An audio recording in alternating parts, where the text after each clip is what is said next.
চোখের পানি আর মুখের হাসিতে বিদায়ের মুহূর্তটা হয়ে উঠেছিল আবেগঘন। দীর্ঘ ৩৯ বছরের কর্মজীবন শেষে অবসর গ্রহণ করলেন কনস্টেবল মোহাম্মদ মোফাজ্জল হোসেন। তাকে রাজকীয় বিদায় জানালো পাবনা সদর থানা পুলিশ পরিবার। থানা প্রাঙ্গণে আয়োজন করা বিদায় অনুষ্ঠান অনাড়ম্বর হলেও ছিল ভালোবাসা ও সম্মানে ভরা। সহকর্মীরা ফুলের শুভেচ্ছা জানিয়ে বিদায় দেন কনস্টেবল মোহাম্মদ মোফাজ্জল হোসেনকে। কেউ তাকে জড়িয়ে ধরেন, কেউ বা স্মৃতিময় দিনের কথা বলতে বলতে অশ্রুসিক্ত হয়ে পড়েন। ছেলে হিসাবে আমি আমার বাবার কারণে আজকে খুব প্রাউড ফিল করতেছি যে আমার বাবাকে আসলে আপনারা সবাই এইভাবে বিদায় দিচ্ছেন। আসলে অনেক দিন ছিল, ছোট থেকে বাবাকে খুব কমই পাইছি কাছে।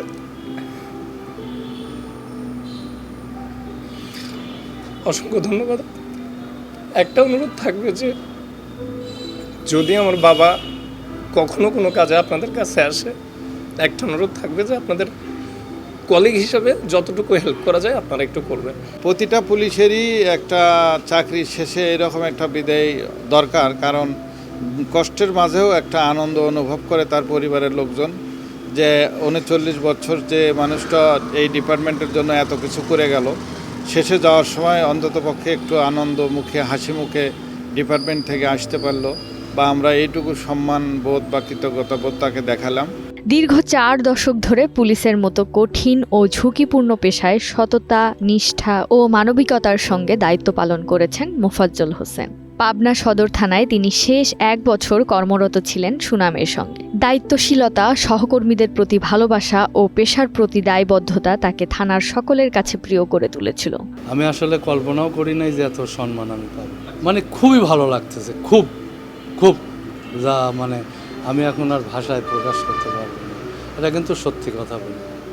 চাকরি তো শেষের দিকে তো একটু খারাপ লাগবেই, একটু তো খারাপ লাগে। তাছাড়া একটা আনন্দ ফুর্তির ভিতরে ছিলাম, সবার সঙ্গে একটা ভালো সম্পর্ক নিয়েছিলাম, এখন তো একটু খারাপ লাগবেই। অনুষ্ঠান শেষে ফুল দিয়ে সাজানো গাড়িতে করে মোফাজ্জল হোসেনকে রাজকীয়ভাবে তার নিজ বাড়িতে পৌঁছে দেন সহকর্মীরা। বিদায় বেলায় উপস্থিত সবার চোখে মুখে ছিল ভালোবাসা ও শ্রদ্ধার ছাপ। ৪০ বছর সে আমাদের এই পুলিশ ডিপার্টমেন্টের অনেক দায়িত্বের সাথে কাজ করে।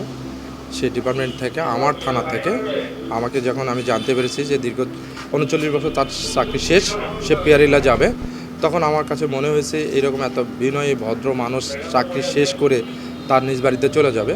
তখন আমি বলেছি আমি তাকে আমার থানার পক্ষ থেকে আমার থানার গাড়িতে তার বাড়ি পর্যন্ত পৌঁছে দেবো। আপনারা জানেন তার বাড়ি এই আরিফপুরে, সেই এখানে বাড়ি করেছে। সে লাস্ট পিয়ারিলে আমার এই থানা থেকে যেতে চাইছে, সেই কারণে আমার কাছে মনে হয়েছে তার সম্মানের সহিত তাকে তার বাড়ির সুন্দর মতে পৌঁছে দেওয়ার জন্য আমি এই দায়িত্বটুকু নিয়েছি।